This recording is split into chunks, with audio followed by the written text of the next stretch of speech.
नमस्कार, मी दिनकर शिंदे. आपण पाहताय डीएस न्यूज. तुमचं मत माझं मत मध्ये आपलं स्वागत. मित्रांनो, महाराष्ट्रातल्या 48 जागेवरती लोकसभेची निवडणूक सुरू आहे. पण सगळ्यात जास्त चर्चेत राहिलेला मतदारसंघ म्हणजे नाशिक मतदारसंघ. या नाशिक मतदारसंघामध्ये महाविकास आघाडीनं उद्धव ठाकरे यांच्या शिवसेनेला जागा सोडून पहिल्याच टप्प्यामध्ये एक यश त्या ठिकाणी मिळवलं होतं आणि उद्धव ठाकरे यांनी आपल्या पक्षाचे उमेदवार त्या ठिकाणी जाहीरही केले. दुसरी गोष्ट, महायुती ही सत्तेत असूनही त्यांना नाशिकमध्ये उमेदवार देता आला नाही किंवा कोणत्या पक्षाला ती जागा सोडायची याविषयी त्यांची अद्यापपर्यंत चर्चा सुरू होती. परंतु मित्रांनो, आता नाशिकच्या महायुतीकडून तो प्रश्न सुटलेला आहे आणि नाशिक मतदारसंघ हा एकनाथराव शिंदे यांच्या शिवसेनेला सुटलेला आहे. त्या ठिकाणी शिवसेनेचे विद्यमान खासदार हेमंत गोडसे यांना उमेदवारी सुद्धा एकनाथराव शिंदे यांच्या गटाकडून जाहीर करण्यात आलेली आहे, अर्थात महायुतीकडून जाहीर करण्यात आलेली आहे असं त्या ठिकाणी सांगण्यात येत आहे. मला आपल्याला आवर्जून सांगावं लागतंय की ज्या नाशिक मतदारसंघामध्ये राज्यातले सगळ्यात महत्वाचे मंत्री असलेले, जे अनेक वर्षापासून राजकारणात आहेत, मातब्बर नेते आहेत, असे छगनराव भुजबळ हे नाशिकवर आपला प्रभाव त्या ठिकाणी दाखवून आहेत. परंतु तरी सुद्धा नाशिक मतदारसंघामध्ये लोकसभेची निवडणूक लढण्याची इच्छा जी त्यांची होती ती त्यांना मागे घ्यावी लागलेली आहे. त्यांची इच्छा त्या ठिकाणी त्यांना मारावी लागलेली आहे.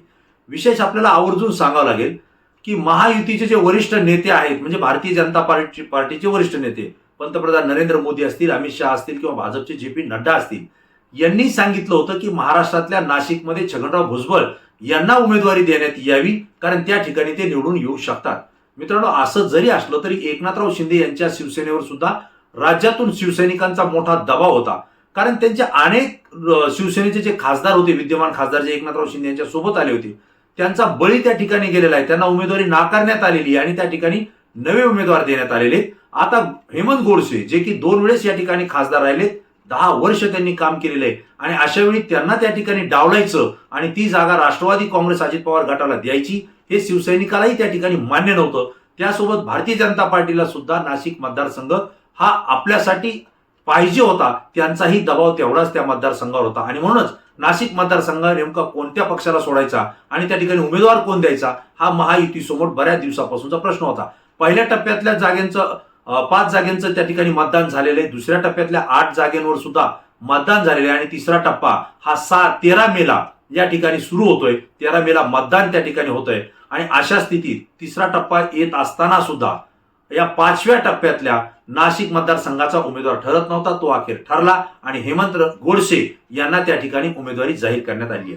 महत्वाचा मुद्दा असा आहे की राजकारणात कोणी मित्र नसतो, कोणी शत्रू नसतो. आजचा मित्र उद्याचा शत्रू आणि आजचा शत्रू उद्याचा मित्र होऊ शकतो.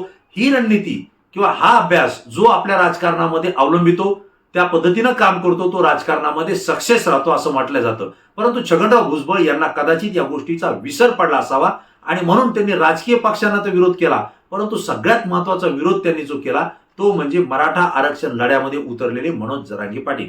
मित्रांनो, मनोज जरांगे पाटील हे 8 महिन्यांपासून जे मराठा समाजाला आरक्षण मिळावं यासाठी आमरण उपोषण करतायत, लढा देत आहेत, सभा घेत आहेत, बैठकावर बैठका घेत आहेत आणि विशेषतः लोकसभा निवडणूक सुद्धा लढवण्याचा निर्णय जवळपास त्यांचा काही साथीदारांनी, सहकाऱ्यांनी त्यांना घेण्यास भाग पाडलं होतं, परंतु ते त्यामध्ये गुंतले गेले नाहीत. त्यांनी स्पष्टपणे सांगितलं की लोकसभा निवडणूक आपण लढणार नाही, यावेळेस ही निवडणूक जनतेवर सोडू आणि विधानसभेच्या वेळेला आपण मात्र त्या ठिकाणी जर सगळे सोयरेचा अध्यादेश लागू नाही केला तर मात्र आपण 288 जागेवर निवडणूक लढू असं जाहीर केलं. परंतु या कालावधीमध्ये मराठा समाजाला आरक्षण जरांगे पाटील मागत असताना छगनराव भुजबळ यांनी त्यांना टोकाचा विरोध त्या ठिकाणी केलेला आहे. जरांगे पाटील यांच्या वैयक्तिक त्यांच्या वागणुकीवर, त्यांच्या बोलण्यावर, त्यांच्या राहण्यावर छगनराव भुजबळ यांनी थेट टीका केलेली आहे. त्यांच्या शिक्षणाचा मुद्दा त्यांनी काढलेला आहे. जरांगे पाटील हे सासरवाडीत राहतात अशा पद्धतीची टीका त्यांनी केली होती. वास्तविक पाहता जरांगे पाटील हे मराठा समाजाला आरक्षण मागतायत, ते योग्य कसं नाही आणि ते का दिल्या जाऊ नये हे पटवून देणं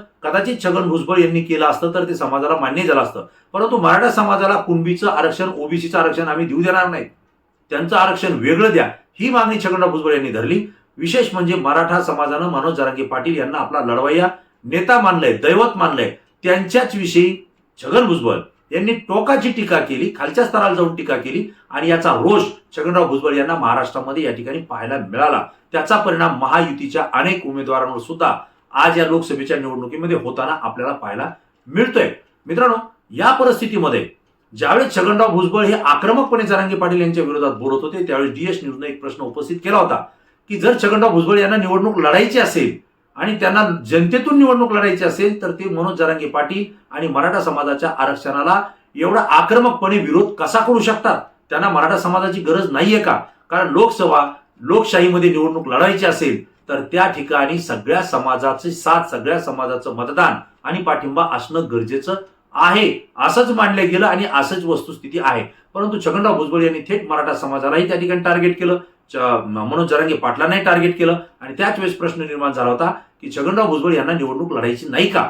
परंतु नंतर त्याचा उलगडा झाला होता की छगनराव भुजबळ यांना राज्यसभेची उमेदवारी देऊन भारतीय जनता पार्टी राष्ट्रीय प्रवाहामध्ये त्यांना आणू इच्छित होतं.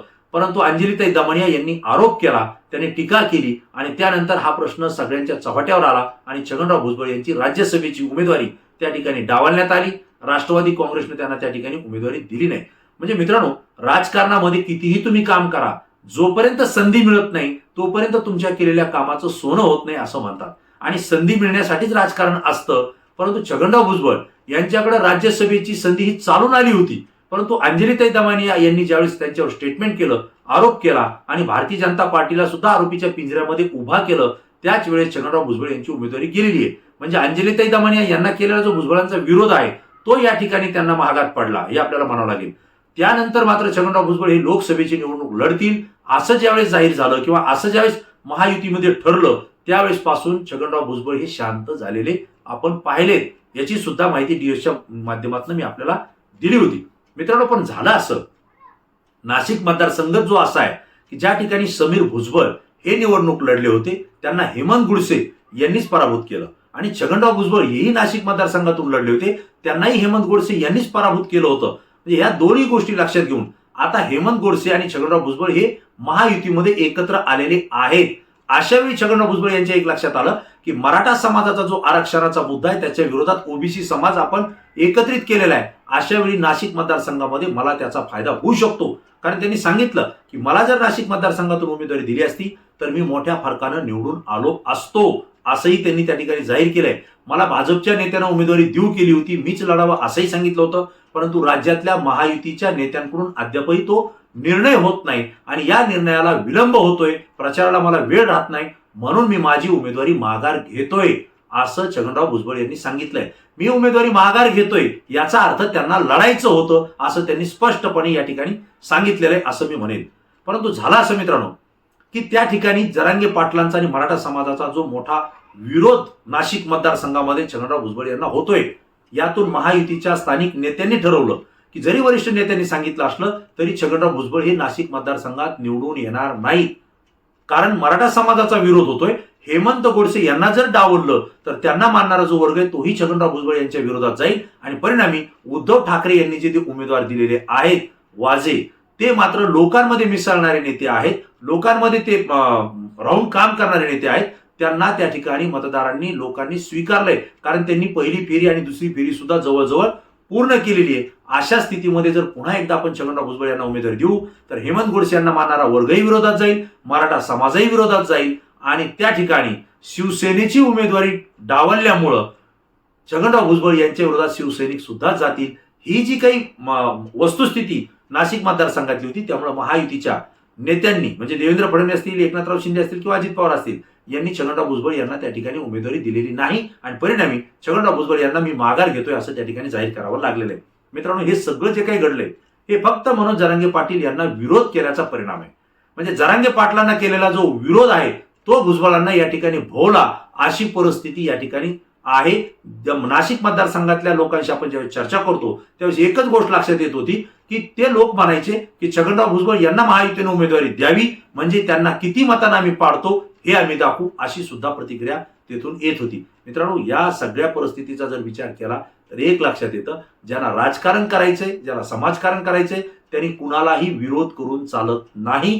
कारण मी पहिल्यांदाच सांगितलंय की राजकारणात कोणीही कुणाचा शत्रू नसतो आणि कोणीही कुणाचा मित्र नसतो. आजचा मित्र उद्याचा शत्रू होतो तर आजचा शत्रू उद्याचा मित्र सुद्धा होऊ शकतो. नेमकं छगनराव भुजबळ हे विसरले, जरांगे पाटलांना विरोध केला आणि त्याचा परिणाम त्यांच्या धाकानं मराठा समाजाच्या दबावामुळे छगनराव भुजबळ यांना नाशिकमधून आपली उमेदवारी माघार घ्यावी लागली आणि महायुतीनं सुद्धा त्यांचा पत्ता कट केला, हे मला या ठिकाणी सांगावं लागतंय. आणि या विरोधामुळं, जरांगे पाटलांच्या विरोधामुळं छगनराव भुजबळ यांना आपल्या राजकीय करिअरमधून, आयुष्यामधून 2 संधीला मुकावं लागलेलं आहे. एक म्हणजे राज्यसभेला मुकावं लागलं, ते अंजली दमानियामुळं, आणि लोकसभेला जनतेतून निवडून यायचं होतं, त्या ठिकाणी तीही संधी त्यांना गमावी लागली, ती जरांगे पाटलांच्या विरोधामुळं.